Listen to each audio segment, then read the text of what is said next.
할렐루야, 오늘도 참 감사한 주일입니다. 제가 있는 이곳과 우리 성도님들, 또 비대면으로 예배드리시는 모든 분들 계신 처소마다, 가정마다, 장소마다 오늘 예수님의 크신 은혜를 성령님께서 풍성하게 얻고 누리게 해주시기를 소망하며 기도드립니다. 오늘 비대면으로 예배드리시는 분들을 위해 이렇게 섰습니다. 나눌 말씀이요, 주중에 목요일쯤에 성령님께서 좀 감동을 주신 부분이 있어서 페이스북에 글을 좀 올렸어요. 그런데 그 부분을 읽으신 분들이 의외로 많이 감동을 받으시고 위로와 격려를 받으셨다는 말씀들을 많이 해주시더라고요. 그리고 오늘 성도님들과 또 말씀을 나누기 원하시는 부분이 그 부분과도 좀 연결되는 부분이 있다 보니까 그 내용들을 좀 이렇게 우리 성도님들과도 나누면서 특별히 말씀과 연결해서 우리에게 위로해 주시기 원하시는 하나님의 따뜻하신 사랑, 좋으신 하늘 아버지의 사랑, 우리가 다 알지 못하지만 생명을 내어 주시기까지 사랑하셨다는 예수님의 사랑이 오늘 우리가 드리는 이 예배 가운데 성령님의 임재와 위로로 풍성하게 누려지기를 소망합니다. 먼저 혼자 계시든지 혹은 가족분들과 함께 예배를 드리시든지 이렇게 한번 인사하셨으면 좋겠습니다. 자기 자신에 대해서 또 서로에 대해서 믿음으로 한번 축복하면서 인사하겠습니다. 예수님 여기 함께 계십니다. 인사할게요. 예수님 여기 함께 계십니다. 예, 예수님 여기 함께 계십니다. 한 번 더 인사하겠습니다. 성령님 우리와 함께 계십니다. 인사할게요.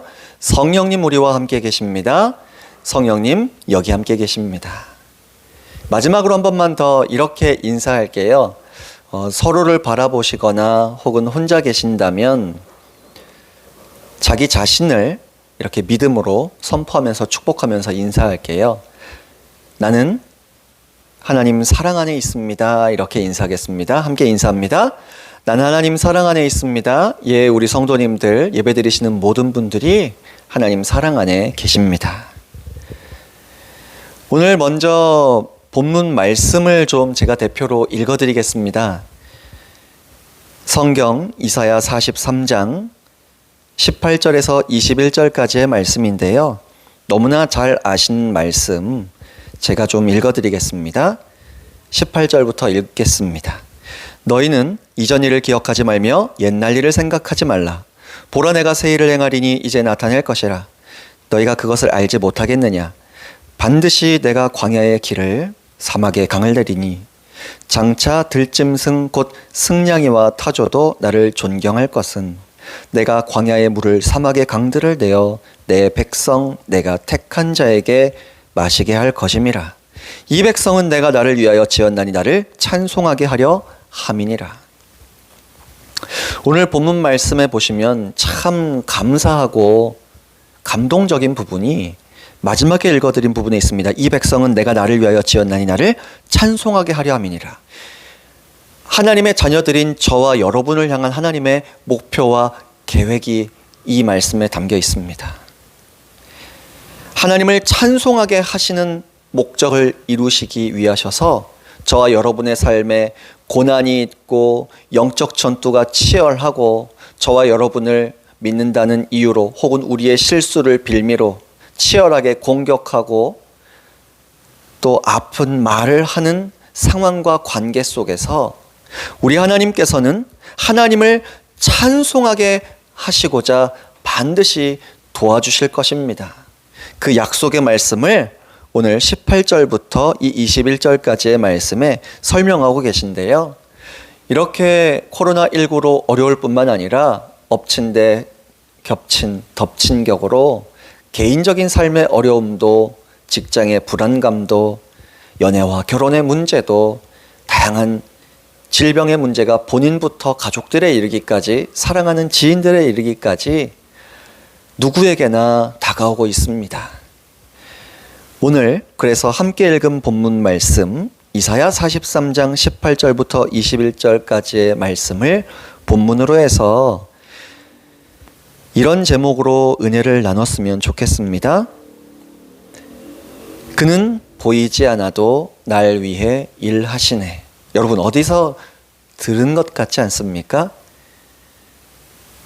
나의 가는 길이라는 찬양의 가사이기도 해요. 그런데 마지막에도 그 가사를 제가 한 번 더 읽어드리겠지만은 참 위로와 감동을 이 본문 말씀과 더불어 전해주시더라고요. 말씀을 좀 바로 이렇게 나누고 싶습니다. 제가 얼마 전에 다큐멘터리를 봤어요. 코로나19로 자영업자분들이 얼마나 어려운지 정말 밀착해서 며칠 동안 취재를 하시고 어려운 현실과 그분들의 눈물과 아픔을 잘 담아서 보여주시더라고요. 보면서 저도 밤에 울면서 봤어요.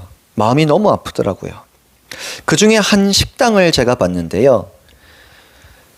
저녁에 딱 손님 7명이 다녀가셨어요. 고급 레스토랑도 아니에요. 손님 한 명당 음식 가격이 평균 8,000원이에요. 7명이면 56,000원이거든요. 그 56,000원을 벌고 싶어서 9시가 넘어도 손해를 보지만 장사를 계속해요. 그런데 그 7, 8명 방문해 주신 손님이 이 자영업 식당 주인 아주머니에게는 너무나 그래도 어려운 중에 감사의 이유가 되신대요. 왜냐하면 다음날 장사할 때 반찬거리 준비할 돈이 된대요. 그 56,000원이요. 아니 세금을 내는 거, 임대료 내는 거 이건 생각을 하지도 못하고 그리고 자신들이 수익을 얻고 집도 월세로 혹은 전세로 사는데 그런 거 감당할 여력이 안 되고 대출받은 거 갚기도 버거운데 그런 건 아예 생각할 엄두도 못 내요. 그냥 다음날 장사할 수 있으니까 거리에 손님이 없고 식당에 손님이 없어도 9시가 넘도록 하염없이 손님을 기다리고 계시더라고요. 게다가 그 여자 사장님이 직원들을 이렇게 두고 사용하고 있는가 다 내보내셨어요. 장사가 안 되니까요. 그리고 대학교 다니는 아들과 딸이 아르바이트처럼 엄마 혼자 힘드니까 나와서 서빙하고 도와주고 그러더라고요. 그분이 그러는 거예요. 제가 이렇게 계속 해야 하는 이유가 우리 자녀들 이제 대학 입학했는데 등록금이라도 해줘야 하는데 지금 같아서는 하기도 어렵다고. 그래도 이 장사를 안 하면 아예 답이 없기 때문에 할 수밖에 없다. 또 그 남편분은 대장암 3기로 수술 이후에 지방에 내려가서 요양 생활을 하고 계신데요. 이 여러 가지 아픈 사연들을 들으면서 참 마음이 무너지는 것 같아요. 그런데 이런 어려움들이 예수님 믿는 사람들에게도 동일하게 다가오는 걸 봅니다. 영적 전투까지 더 치열하게 저와 여러분 믿음의 사람들에게는 다가오는 걸 보고 경험합니다. 그래서 첫 번째로 오늘 나누고 싶은 것은 그거예요. 누구나 어려움이 다가온다는 것. 누구나 어려움이 다가옵니다. 참으로 이 코로나19 시대 엎친 데 겹친 격으로 각자의 개인의 죽을 것 같이 힘들게 느껴지는 다양한 아픔과 문제들이 저와 여러분의 삶 속에 죽음의 고통을 느끼게 하는 것처럼 느껴지는 순간들이 있습니다. 참으로 많은 분들이 삶의 소망이 꿈도 비전도 죽어지는 것 같은 시기예요. 제가 목회자라서 목회자분들을 또 많이 만나고 전도사님들, 사모님들, 신학생들도 많이 만납니다. 부교역자로도 생활하시고 담임으로도 개척도 하신 분들. 그런데 담임 목사님들은 담임 목사님들대로 어렵고 부교역자들, 전도사님들, 신학생들, 부목사님들은 그분들대로 너무 어려워요. 성도님들은 성도님들대로 너무 어렵죠. 그런데 아무래도 제가 많은 목회자분들을 만나다 보니까 그분들의 꿈도 비전도 사역의 고난과 아픔 이런 소식들을 들으면서 꿈과 비전이 죽어지는 경험, 아픈 감정, 눈물을 보고 듣고 있어요. 신학생분들을 만나면 신학을 하기 전에 사역에 대한 명확한 청사진을 받고 신학교에 오신 분들이 계세요. 또 잘은 몰랐지만 그냥 목회자로 부르셨다는 믿음이 있고 그걸 확신하기 때문에 신학교에 왔다가 신학을 하면서 목회에 대한, 사역에 대한 꿈과 비전의 청사진이 활짝 열리고 펼쳐지는 것 같이 주어지시는 분들도 있습니다. 그런데 지금 코로나19가 되고 개인의 삶의 문제와 아픔과 고통과 질병도 다가오다 보니까 청사진처럼 하나님 보여주셨던 꿈과 비전들이 마치 영적 낙태가 된 것처럼 죽어버린 것 같은, 죽어지는 것 같은 좌절감을 마주한다는 겁니다. 그러다 보니까요, 현실이 너무 암담하니까 낙심이 되고 우울감에 빠져요. 성도님들에 비해 좀 더 말씀과 기도로 시간을 많이 보낸다고 하시는 목사님들과 전도사님들이 그래요. 마치 광야에 홀로 남겨진 것 같은 막막함, 답답함, 불안감이 엄습해 옵니다. 저 역시 그런 시간을 보냈어요. 누구에게나 이런 고난과 아픔과 어려움이 다가온다 그랬잖아요. 제가 예전에 신학교를 졸업하고 이제 신대원을 가잖아요. 신대원 1학년 때 아내를 만나고 결혼을 했습니다. 5월에 결혼을 했는데 몇 달 뒤에 가을쯤 하나님께서 아내와 저에게 교회 개척에 대한 꿈과 비전을 주셨습니다. 지금 저희 교회 이름이 뉴라이프 새생명교회인데요. 이 교회 이름을 아내와 제가 따로 기도하고 같은 이름을 알려주시면 교회 개척이 하나님의 뜻인 줄 알겠습니다 라고 기도했을 때 따로따로 같은 이름을 알려주셨죠. 근데 뭐 그런 초자연적인 음성을 듣고 이름을 하나님께로부터 따로 알게 되고 발견하게 됐다는 게 문제가 아니라 이 교회 개척이 하고 싶은 거룩한 소원과 비전을 하나님 주셨다는 겁니다. 처음에는 당연히 거절했죠. 고등학교 졸업하고 바로 신학교를 갔다가 중간에 휴학하고 군대 갔다 오고 그리고 다시 복학해서 신학교 졸업하고 대학원 들어간 상태에서 목회 사역, 교회 사역에 대해 1도 제대로 교회에서 배워본 적이 없어요. 그냥 봉사만 열심히 하는 좋은 교회 오빠로 살았던 것뿐이었습니다. 그런데 교회를 개척하라니 계속 거절하는 기도를 드렸죠. 그런데 거절하는 기도를 해도 하나님께서는 결코 강요하지 않으세요. 그냥 계속 십자가의 은혜와 성령님의 충만하심이라는 은혜만 주십니다. 그 은혜 속에서 처음에는 계속 거절하는 기도를 드리다가 어느 순간 이상하게 하고 싶어져요. 용기가 생겨요. 뭘 어떻게 하겠다 이것도 없는데 그냥 그게 하고 싶어집니다. 그래서 하나님 말씀처럼 자기의 기쁘신 뜻을 위하여 너희 안에 너희 속에 뭐 하신다고요? 소원을 두고 행하게 하신다고요. 그 소원이 거룩한 소원이요, 거룩한 충동이요, 하나님의 아주 보편적인 음성의 한 종류임을 배울 수가 있습니다.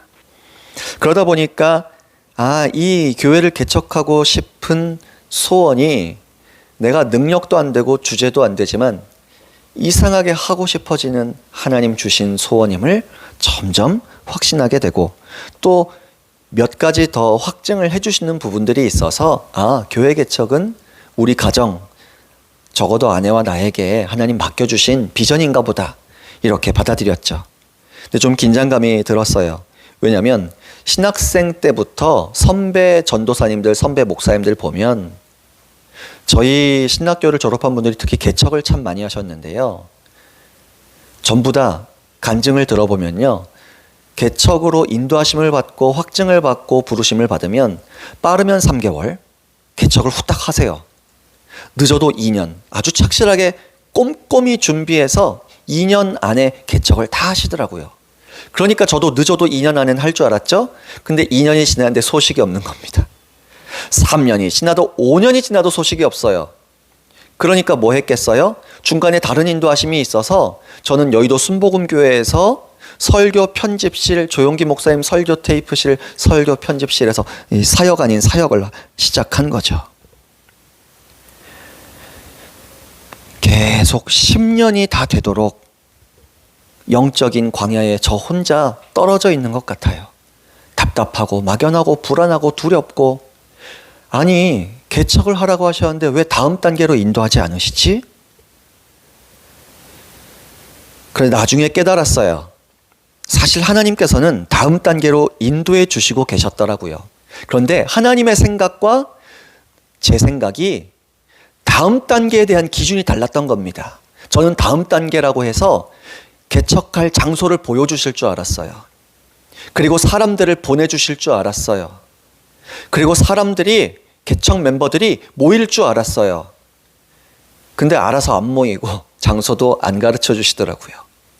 저는 다음 단계를 그냥 그걸 다음 단계라고 착각을 했는데, 하나님 생각하시는 다음 단계는 몇 년이 흐르고 나서 한 7, 8년쯤 돼서 이제 수용하게 되고 깨닫게 됐습니다. 뭐였냐면, 하나님 생각하시는 다음 단계는 하나님을 사랑하는 제 영혼 자세가 준비되는 거였어요. 예수님이면 충분한지 점검하는 그 마음 자세, 한 영혼이면 정말 충분한지 그 마음 자세, 제 마음, 제 심령, 제 내면을 준비시키시는 것이 하나님의 다음 단계이셨습니다. 제가 부족하다 보니까 시간이 많이 걸렸던 것 같아요. 그러니까 하나님께서는 하나님의 다음 단계 교회 개척 다음 단계를 신실하게 그냥 인도하셨던 겁니다. 제 생각과는 달랐지만요. 이때가 저에게는 영적인 광야의 시간처럼 느껴졌어요. 다시 말씀드리지만 이 교회 개척이라는 영역 하나만 해도 영적 광야의 시간을 10년 정도 보냈다고 말씀드렸죠.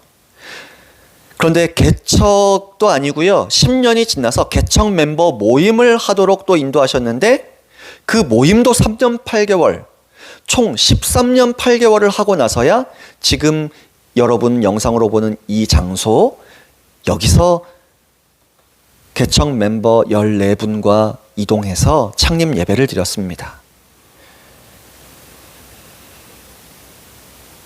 지금도 제 삶 속에서요, 삶과 신앙, 사역의 다양한 영역들이 있잖아요. 그 영역별로 영적 광야의 시간들이 골고루 다가와요. 앞으로도 그런 시간이 반복적으로 다가올 것을요, 이제는 조금 알아요. 그러면 이런 영적 광야가, 이런 문제가 나 홀로 있는 것 같은 답답함과 고통과 불안감이 느껴지는 저와 여러분의 삶 속에서 우리가 해야 할 일이 무엇일까요? 그리고 두 번째로 나누고 싶은 것은 영적 광야에서 해야 할 일이 무엇인가입니다. 제가 그 교회 개척만 지금 예를 들어 이해하기 쉽게 설명하고 있는데요. 한 10년 동안 아무것도 이루어지지 않는 것 같은 영적 광야를 지날 때에 하나님, 제가 이 영적인 광야에서 다뤄지고 만들어지고 다듬어지기 원하셨던 영역들이 있어요. 일단 이 영적 광야에서 달라진 것은요, 제 반응이 달라졌어요. 예전 같았으면 안절부절했을 겁니다. 이제는 영적 광야들이 다가와도요, 그러려니 해요. 별로 안 흔들려요. 또한 이 영적 광야의 시기에 뭘 해야 하는지 조금 알아요. 불안해하며 근심 걱정할 때가 아니고요, 청사진과 사역의 비전을 주신 하나님 바라봐야 한다는 겁니다. 하나님 주신 비전이라면, 하나님 주신 청사진이라면 안 이루어지더라도 제가 불안해할 이유가 없어요. 하나님 거니까 하나님께서 불안해 하셔야죠. 불안해해도 하나님께서 사역의 주인이시니까 하나님께서 불안해 하시도록 불안도 맡겨드려야겠다, 이걸 배웠어요. 그래서인지 하나님께서는 이 부분이 안 되는 부분들을, 그러니까 내 마음의 우상들을 제거하시고자 영적 광야의 시기를 허용하십니다. 광야는 뭐만 보입니까? 하늘만 보여요. 영적 광야의 시기가 와서 비전이 죽는 것 같을 때 하늘을 올려다봐야 된다는 겁니다. 예수님만 바라봐야 한다는 겁니다. 마음의 눈을 떠서 내 안에 계신 성령님 봐야 한다는 겁니다. 하나님 사역은, 하나님 주신 꿈은, 하나님의 자녀인 저와 여러분의 삶은 저와 여러분의 것이 아니라 하나님 것이니까 하나님께서 이 문제, 이 광야 같은 시간 하나님 방식으로 하나님께서 친히 해결하실 것이다. 그것이 믿어지는 믿음의 눈이 열려야 합니다. 영적 광야의 시간을 그 믿음의 눈이 열려지도록 허용하시는 것이고, 그 믿음의 눈이 열려지도록 훈련시키십니다. 그리고 그곳에서 배우는 가장 중요한 핵심은요, 내 삶에 어떤 문제가 해결되거나 고난을 잘 이겨내는 것이 아니라 예수님만으로 충분하다. 생명 주신 예수님의 십자가 은혜로 충분하다는 겁니다. 제가 여러분 각종 사역하는 이유가 무엇입니까? 사역의 기획자가 되어서 미션 성공 이거 외치는 게 목표입니까? 아닙니다. 사역도요, 저에게는요, 창조의 목적을 누리기 위함입니다. 창조의 목적, 하나님과 친밀하게 교제 나누고 동행하는 삶입니다. 제가 수많은 사역을 합니다. 집필도 하고 초대형 교회들로부터 작은 교회들까지 부흥 집회들도 계속 다니고 신학교 강의도 하고 정기 모임, 정기 집회도 우리 교회에서뿐만이 아니라 전국에서 인도하고, 이렇게 다양한 미디어 사역들도 이제 조금씩 하지만 이 사역 자체가 제 목표가 되어서도 안 되고 목표도 아닙니다. 이걸 통해 아들인 제가, 친구인 제가 성령님과 친밀하게 교제 나누는 걸 누리는 겁니다. 예수님의 제자로, 예수님의 친구로 이 사역을 통해 저는 예수님과 함께 동역하는 걸 누리는 겁니다. 하늘 아버지께 기쁨 드리는 삶을 하나님 부어주시는 성령님의 충만하심이라는 은혜와 힘으로 함께하는 가운데에 동행하는 삶을 누리는 것, 그걸로 하나님께서 기쁨을 얻으세요. 그것이 영광이 되시고 하나님 가장 기뻐하시는 일입니다. 저희 딸들이 어릴 때 조립식 레고 장난감으로 이거저거 만들 때가 있었어요. 여러분도 해보셨죠? 제가 딸내미들에게 맡기지 않고 만들고 싶은 거 그냥 뚝딱 잘 만들 수 있습니다. 그런데 딸내미들이 뒤죽박죽 엉망으로 만들어도 저와 의논하면서 딸내미들이 움직여서 딸내미들이 만들게 해요. 이상하게 만들고 이상하게 사람을, 이상하게 집을, 이상하게 비행기와 차를 만들어도 저와 의논하고 딸들이 삐뚤빼뚤 짓고 만들어도 저에겐 그게 기쁨이에요. 비전도 사역도 마찬가지 아니겠습니까? 물론 최선은 다해야 돼요. 그러나 최선을 다하는 삶과 사역의 중심이, 마음이 어때야 좋을까? 이걸 생각해야 한다는 겁니다. 저와 여러분의 삶 속에 꿈과 비전이, 소원이 어려움과 문제와 질병과 고난으로 막힌 것 같습니까? 응답도 없으신 것 같습니까? 이때 하나님 이 영적 광야에서 배우게 하시는 것이 하늘만 올려다보고 예수님만으로 만족함을 얻고 배우고 집중하는 것입니다. 성령님과의 순수한 교제, 동행하는 삶으로 족함을 얻고 누리도록 인도하십니다. 이것이 왜 그리도 중요한지 저도 계속 조금씩 더 배우고 있어요. 하나님 주신 비전과 사역이 활발할 때 누구나 시험 드는 일들이 다가오거든요. 성도님들도 하나님 주신 은혜로 취업을 했다고 간증을 하고 감사헌금을 하고 기뻐하지만 취업하고 그 직장 들어가면 시험 드는 일들이 너무 많아서 뛰쳐나오는 분들도 참 많습니다. 다른 삶의 영역도 마찬가지 아닙니까? 그런데 우리가 영적 광야에서 제대로 훈련이 되면 하나님 주신 축복의 시간이나 장소나 관계나 직업이나 직장이나 사역의 영역에서 시험 들지 않고 믿음으로 반응하는 저와 여러분이 된다는 것입니다.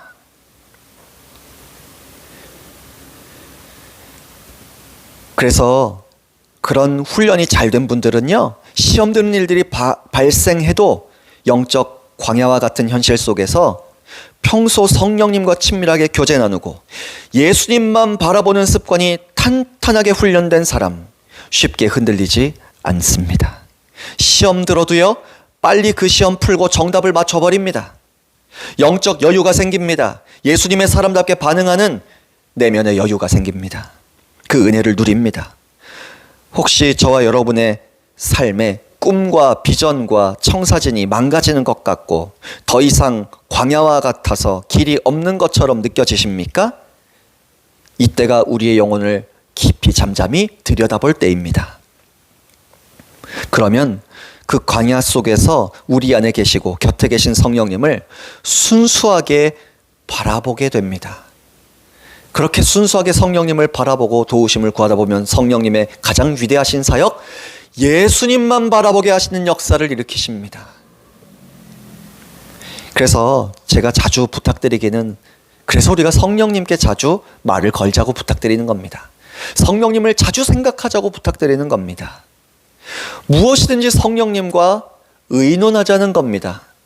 그런데 듣고 움직이는 음성 듣기의 노예가 되고 싶어서가 아니라 동행하시는 분을 사랑하니까, 그분이 나를 사랑하시니까 존중해드리고 싶어서 나도 그분께 말을 걸고 의논하고 뭐든지 함께하고 싶어하는 겁니다. 그리고 그 광야의 시간에, 광야의 길이 열렸을 때에 내가 준비되어서 달려나갈 수 있는 훈련이 필요한 전문성을 길러야 할 영역들도 분명히 있을 것입니다. 마지막 세 번째로, 우리가 이렇게 영적인 광야에서 다양한 훈련들을 받고 우리가 예수님 바라보게 되는데요. 세 번째로는 이런 믿음을 가졌으면 좋겠습니다.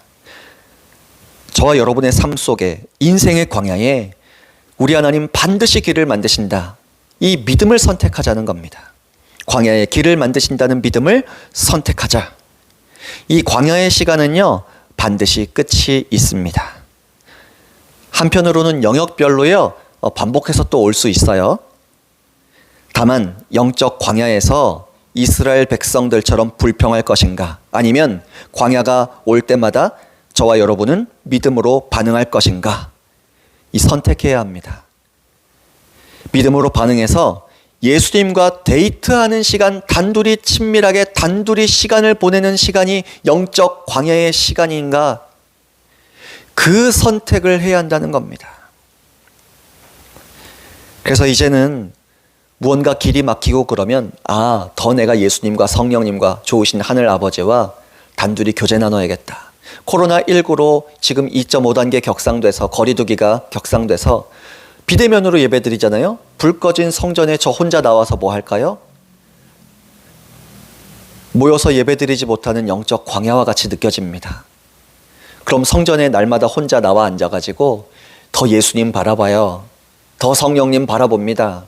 더 좋으신 하늘 아버지 사랑을 억지로라도 믿음으로 반응한다는 게 뭔지 이제는 조금 아니까 감사하고 찬양하고 성령님으로 충만하게 해달라고, 그리고 이 시기에 목회자로서 제가 준비되어야 할 영역이 무엇인지 기도하면서 책을 읽고 공부하고 이렇게 영상 촬영하는 것도 계속 기술적으로 배우고 있습니다.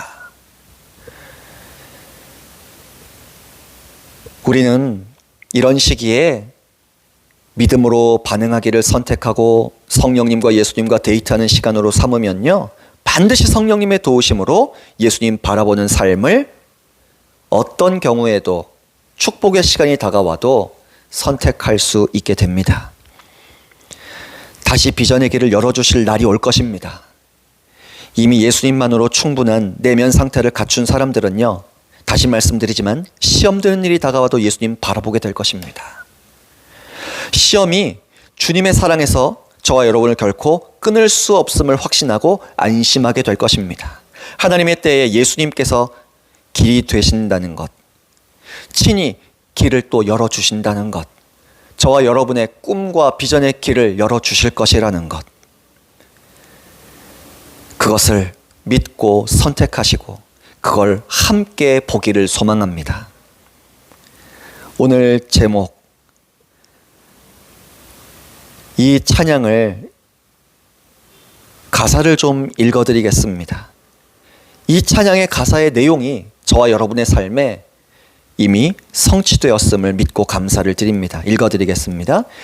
나의 가는 길 주님 인도하시네. 그는 보이지 않아도 날 위해 일하시네. 주 나의 인도자 항상 함께 하시네. 사랑과 힘 베푸시며 인도하시네. 인도하시네. 광야의 길을 만드시고 날 인도해. 사막의 강 만드신 것 보라. 하늘과 땅 변해도 주의 말씀 영원히 내 삶 속에 새 일을 행하리. 로마서 8장 35절에서 39절을 한번 찾아서 읽어보시길 바랍니다. 마지막 구절만 제가 대표로 읽어드리겠습니다. 높음이나 깊음이나 다른 어떤 피조물이라도 우리를 우리 주 그리스도 예수 안에 있는 하나님의 사랑에서 끊을 수 없으리라. 이제 성탄절이 다가옵니다. 우리가 예수님을 사랑하지 못하고 있었을 때에 우리를 사랑하셔서 이 땅을 찾아오신 예수님, 그 사랑을 저와 여러분이 풍성하게 얻고 누리는 성탄주일이요, 성탄주간이요, 성탄절이 되시기를 소망하며 축복합니다. 할렐루야, 수고하셨습니다. 오늘 말씀을 생각하시면서 영상이 마쳐지면 서로를 위해서 좀 기도해 주시고, 어려운 이웃들을 하나님 위로해 주시고, 하나님의 종들과 백성들을 통해 섬겨 주시고, 하나님의 사랑을 전해 주시옵소서 기도해 주시고, 또 저와 여러분이 그런 통로가 되기 위해 이웃사랑 헌금도 하고 많이 이렇게 사랑을 흘려보내고 있는데, 그것이 하나님의 사랑이 크게 느껴지는 이웃사랑 헌금들이 되게 해달라고, 그 헌금들이 사용되어지고 전달되어지는 곳곳마다 크신 예수님의 사랑이 경험되어지게 해달라고 기도해 주시기를 부탁드립니다. 또한 말씀 가운데 감동 주신 부분, 여러분 삶의 문제와 기도 제목들을 놓고 함께 기도해 주시길 부탁을 드립니다. 코로나19 시대가 속히 종식이 되어서 또 거리두기 단계가 또 줄어들고 확진자들이 줄어들고 완화되어서 속히 함께 모여서 예배드릴 수 있는 날을 소망하며 기도드립니다. 할렐루야.